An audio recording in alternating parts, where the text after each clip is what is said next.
Hello, gentle beings.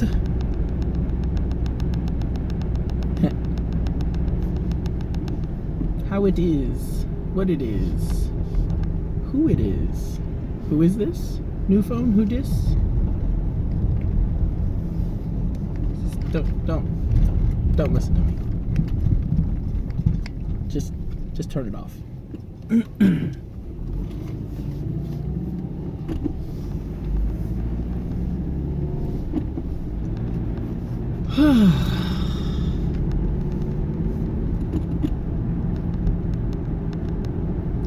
My son has been sick for like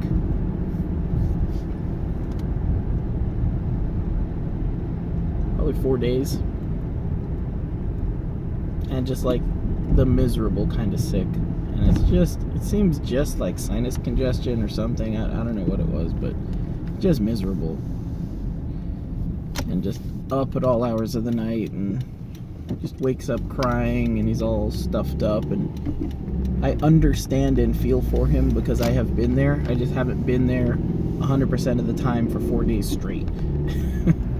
So it's bad.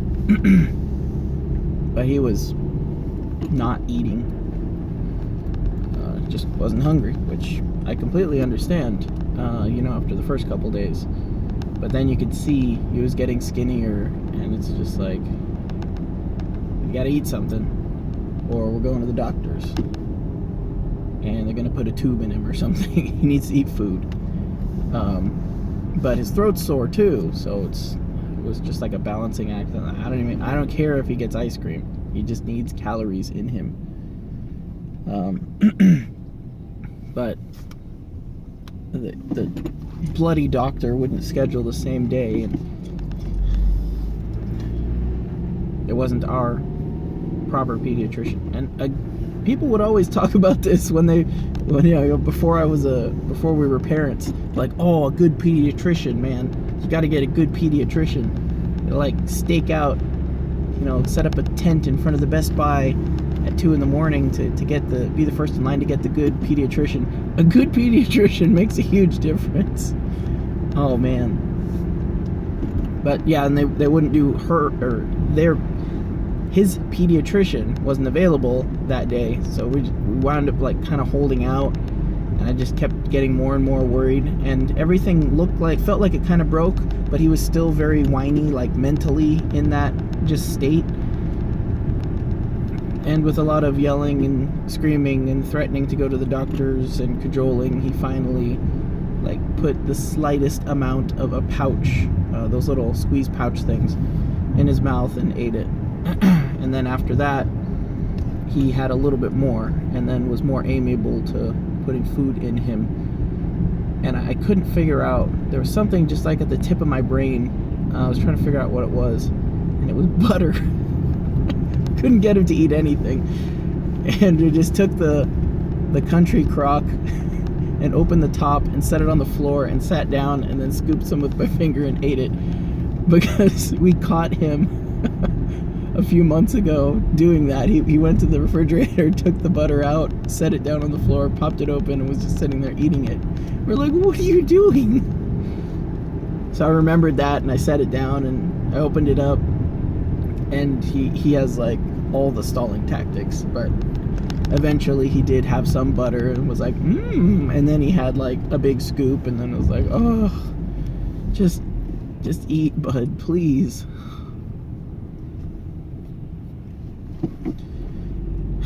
Kids, people don't like fat kids, at least in America, but kids almost should be fat.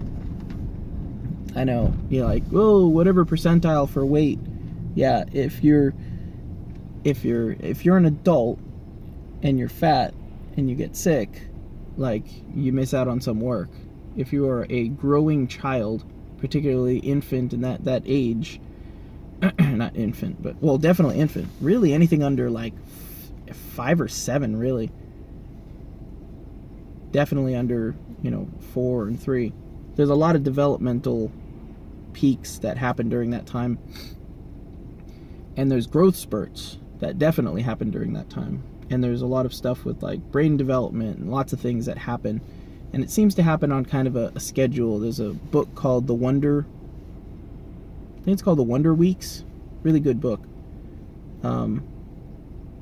We almost timed my daughter on that book. It was great. She was a few weeks ahead, but it still matched the schedule. But there's these cycles of development where your child, now this grows, now that happens, now this happens. And if your child is just sick, because there will be times when your child is just sick, and or your child is ill and can't keep anything down, can't keep any food down, your child needs to have fat in order for the body to consume those calories in order to hit that growth spurt, to hit that developmental cycle and use it. Because if it is not available for that development to take place, it never takes place. And that's why a lot of kids in other nations or third world nations are just shorter, or adults rather are shorter. So because during that developmental phase they didn't have enough food for their bodies to perform that growth activity. Child illness and malnutrition, particularly when they're children, that's the big threat to development. That stuff, it doesn't happen again. You don't get a second chance on those. And if the body doesn't have the calories available, it doesn't have it. It just moves on. You've missed it. So, fatten up your kids.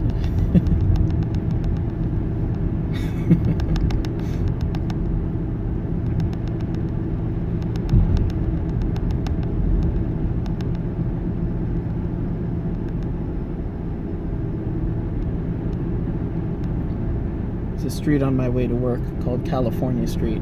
It'll be weird to move out of California, move to Kentucky, and wind up living on California Street or something.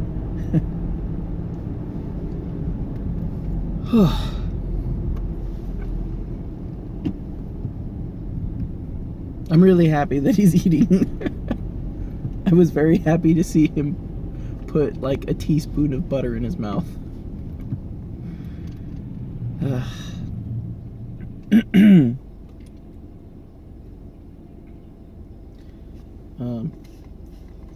Still kind of experimenting with this.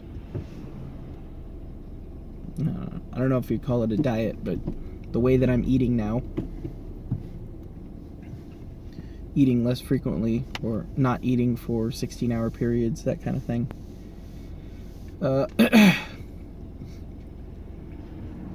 And I think the way it works is there's 5 to 10 different body types, and they all kind of react differently to different foods and different stimuli.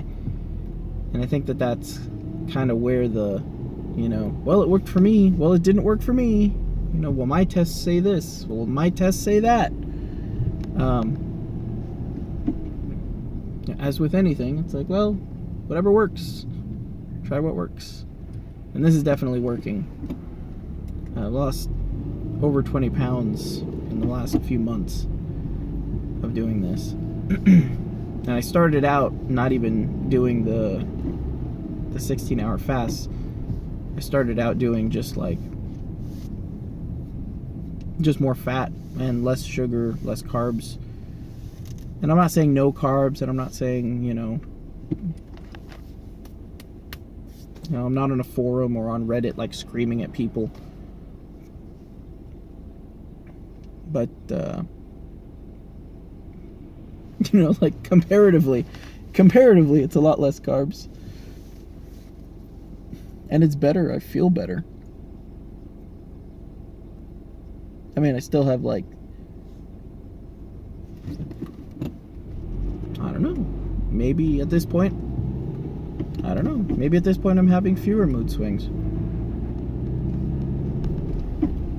I don't know. This whole, I guess the past 3 weeks at this point, they've been a roller coaster ride I couldn't put down. Which is an old quote from old reference from a show that I don't even remember what it is at this point. But my wife and I used it a long time ago. So now we still use it. Even though we don't know what it's from. So now it's probably a bad, baseline.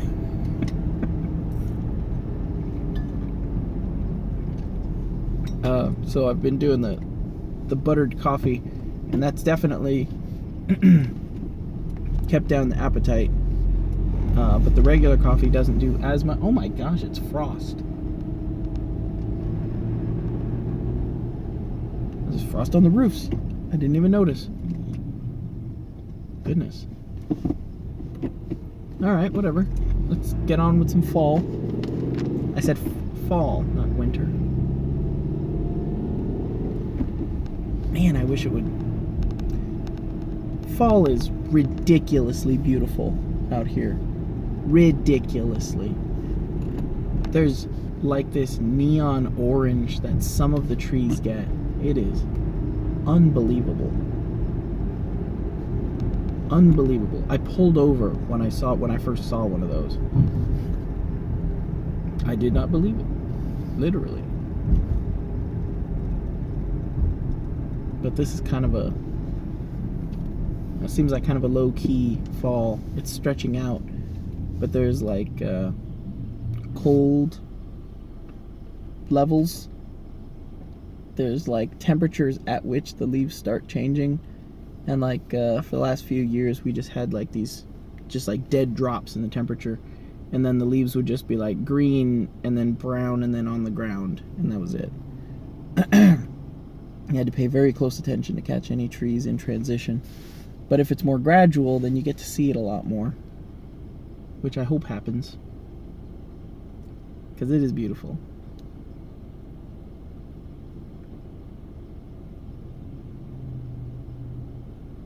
Ah, Tesla.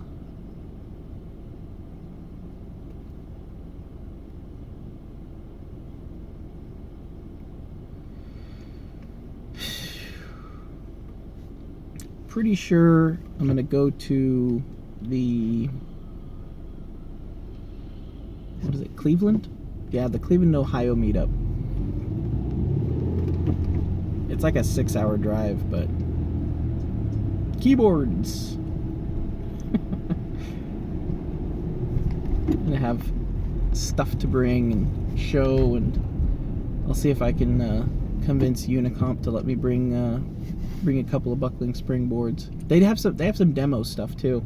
I'd love to be able to bring that, just because it's cool.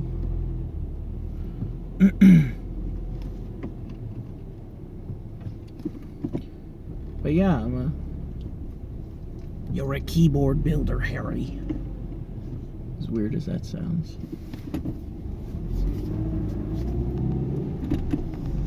It's like you're like, oh yeah, I sure do like this this really strange esoteric thing. You're like, oh, I found some more people who like this strange esoteric thing. You're like, oh, I started a small blog about this strange esoteric thing. It's like, oh, I'm flying on a plane to go to a convention in Japan about this esoteric thing. It's like, how did we get here? I'm not flying to Japan just yet, but it's like things seem to escalate. It's good. It's fine. No, it's good. It's not fine. It's great.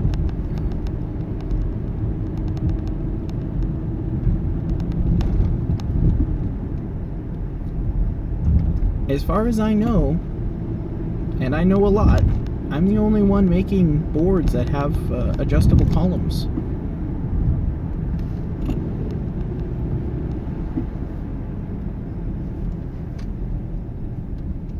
Yeah. I guess that's pretty neat. The ergos, man. Ergos are gonna get you.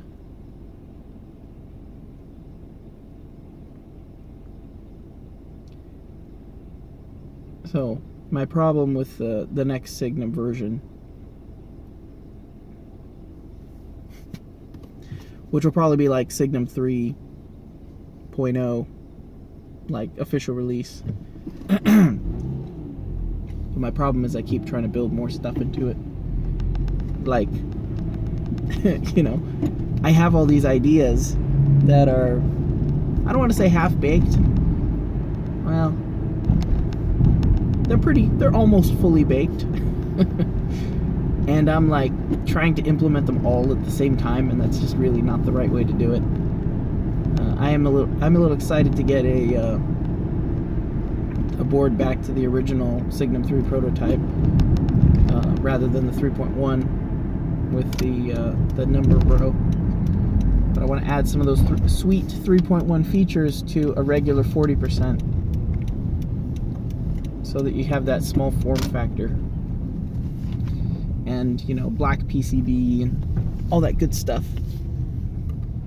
Because I do like that 3.0. It's very nice.